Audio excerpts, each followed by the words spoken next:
Now that our community has finished the GCVCA process, all the learnings including knowledge gained on the gender perspective and the marginalized population concerns will indeed inform our discussions and decision making, particularly for us as for the Community Action and Adaptation Planning Committee. Yes, that is true. In the GCVCA meeting, we explored the resources that Treeville has, alongside hazards that are affecting the community, as well as the existing climate-related vulnerabilities. In particular, we learned that water points are key community resources, and I know that due to climate change, the main water resource, Borehole Shui, dried up, and now the women have to walk much longer distances to fetch water from the only remaining water source, Yeti.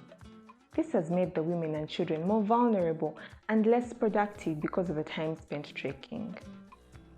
Indeed, this is precisely why we as the committee have a goal of trying to reduce these vulnerabilities by making some flexible action plans to ensure a safe and productive Treeville community. The timing is right, for I have noted that some of the hazards have affected Treeville for a decade. We need to act, and act quick. Well said, Yusuf. Actually, one key topic that came up during our GCVCA focus group discussion was how over these last 10 years, livelihoods have changed for better or for worse, or not changed at all. As far as our livelihood change is concerned, technology and particularly mobile phones has left its mark. Mobile phones have changed so much about our livelihoods because of their application, especially for selling our products, and even getting alerts about when and when not to plant crops. Also, we have found new ways to build more modern granaries, and some communities are starting to use solar energy for more than just drying their crops. Yet despite all this, a lot about livelihoods has remained unaltered or worsened in some places.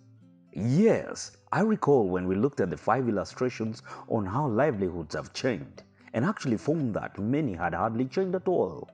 Yes, this topic is really important to me because I migrated from the village in search of better jobs. I therefore think it is key to consider the various ways in which clean energy can be used to improve how we do agriculture and thereby create new livelihoods for our communities. Charles, you're right. Let us look again at the one depicting waste being used to make organic briquettes. This is yet to happen in Treeville, but my friends in Birdsville have since adopted this approach and are seeing rapid uptake. As you can see in the image, the agricultural waste has had no quick direct economic value, but with basic training and tooling, the targeted women in Birdsville are creating small micro businesses. These women now supply households with clean fuel that helps reduce the cutting down of trees for charcoal production. What I've seen with my business is that the cooperatives who are buying and using our granaries are really able to do so because of the VSLAs that are supporting the small business development. I would like to champion this process as I can see it is helping us plan for our future. That is a great idea, Sandra. It should be considered in our adaptation plans. And Daniel, you are reminding us of the importance of the saving schemes. VSLAs have really helped many micro businesses get started. What I have also seen in Birdsville is the application of solar energy in so many agricultural tasks. For example, solar refrigeration to preserve our milk is one that I think could help so much, and the VSLAs are needed to support businesses access startup capital and other resources. We know fuel for generators is expensive. Solar is something that should be seriously considered. We should also consider more good agriculture practices training as we carry out the CAAP.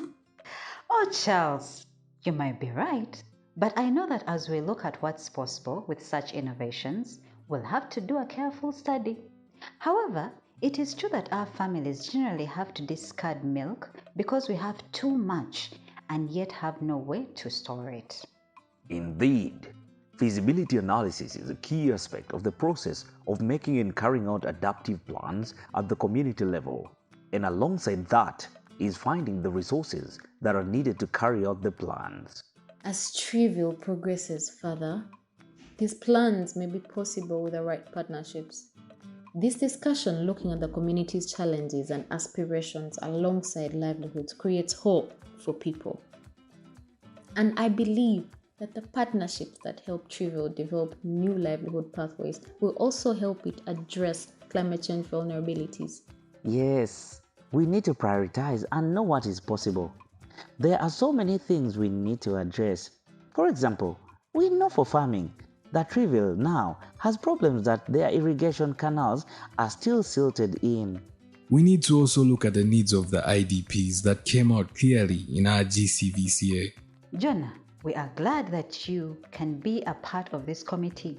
We need to ensure all voices are part of this process. I know that all the learnings from the CAAP will surely guide us. True. As we speak about the solutions that Trivial wants to adopt, we should ensure that partners are part of that conversation. It is great to see that partners are even included in this CAAP process. And really, the community is well-rounded with Trivial's village leader, Mr. Mosa, religious leaders, the private sector, civil society actors, and those new to our community. I think it's a good start for this process.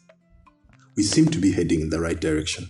And it's true that the solutions we come up with over the next few days will need to be validated with the fuller community and other partners. I think we can now begin our formal CAAP session.